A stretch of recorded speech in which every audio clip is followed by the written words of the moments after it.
So hey, welcome back in this course, How to Discover Your Purpose. And we are really getting into serious matters now, like the Frenchman says. We are getting into the plat de resistance. So we're about to get really started with the 5 things to do, 5 steps to really discover your purpose proper. And of course, I'm going to give you one in each video as we are going so that we can look at it in depth, and you have the worksheet and the questions that you can go deeper and do your homework for better understanding and to get the most out of this. One thing you should know, like I always tell students in our workshop about these steps, is that they are to help you narrow down, particularly like this first one. I want you to imagine you're a sailor, a captain of your own ship, and you're in the middle of the sea. You have like 360 degrees of directions in which your compass could take you. And so if you want to live life by experimentation, you don't know your purpose, it means you have to try 360 different directions because your purpose is at the end of one of those degrees. But using these steps kind of help you eliminate a lot of degrees and a lot of that 360 so you can focus on the exact portion where your purpose is. So usually you may even come down to 45 degrees, the quarter in which you're going, and you start operating and going in that direction, and it keeps reducing down to the next 30, reducing to 20, reducing to 10, so you're getting more clarity as you're pursuing, trying to discover your purpose. So that's about it, and let's get started. So the first step when it comes to discovering your purpose, number 1, is to study your features, your strengths and abilities. Imagine I gave you an object. You have no idea what it is, you've never seen it before, and I ask you, tell me, what is the purpose of this thing? What does it do? What was it created for? It really looks complex and looks like it was really manufactured for something, but you've never seen it before and you don't know what its purpose is.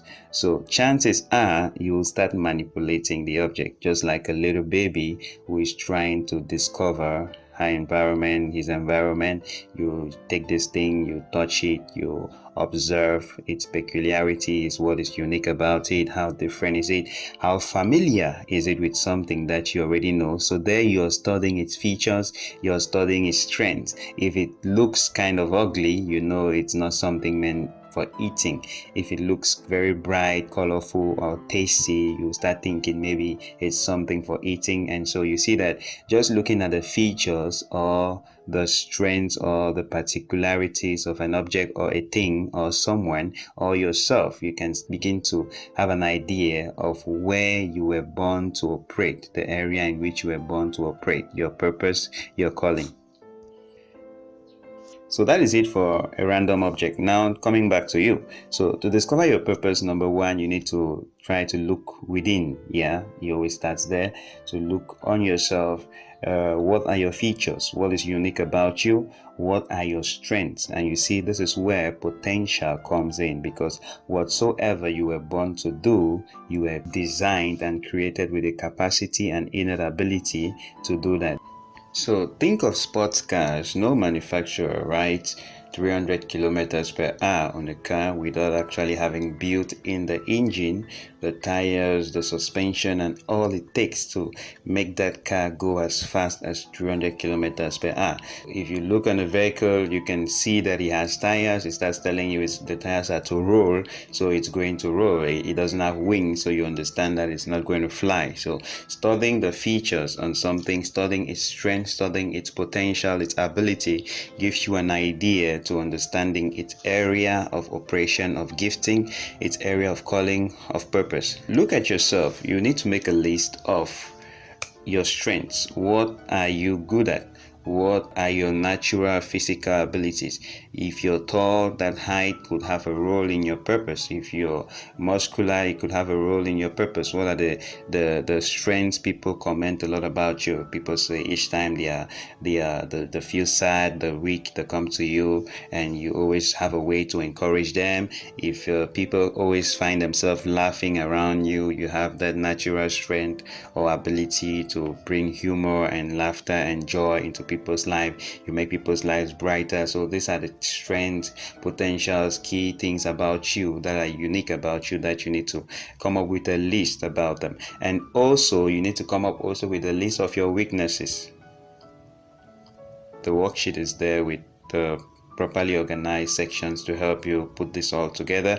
But once you also come up with a list of your weaknesses, the things which you feel you're not good at speaking, you're not good at public speaking or doing some particular kind of task, you're not good at communication, you're going to write down all these things. And it's important because sometimes some things that look like weaknesses are actually part of your purpose, and some that look like strengths are not really part of your purpose. For example, if you have read the story of someone like Benny Hinn, he says from childhood all through before he started ministry, he stuttered, so his tongue was tied just for the purpose for which he wouldn't waste himself talking carelessly till the right moment which he was to use his tongue.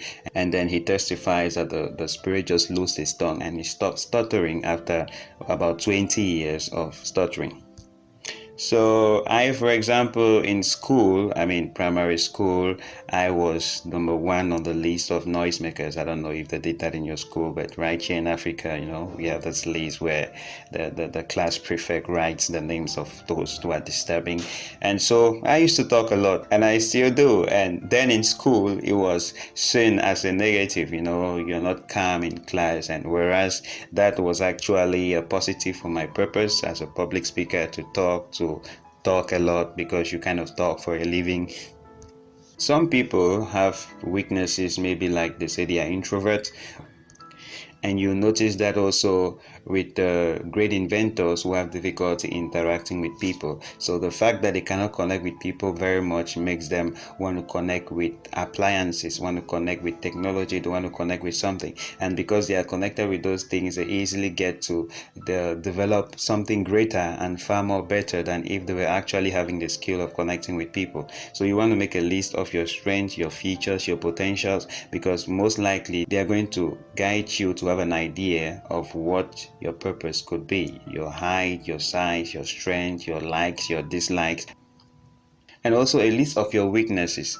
Not just that these are things you're not good in and which you shouldn't venture in because your purpose may not be there, not necessarily, because some of these weaknesses you can improve on them because they could also help in your purpose. But sometimes in those weaknesses lie rather the keys to your purpose, because what they look like weaknesses may just be for a moment, or they could actually be hidden strengths. So some people succeed and they think despite the weakness they had, they succeeded, whereas they are instead supposed to realize that it was because of that weakness that they succeeded. For example, Helen Keller is very known because of the weaknesses which she experienced and the kind of exploits she was able to command in that same weakness. I doubt if she was a normal person who could see and have all the opportunities, probably she may not have commanded the influence on the world which she commanded.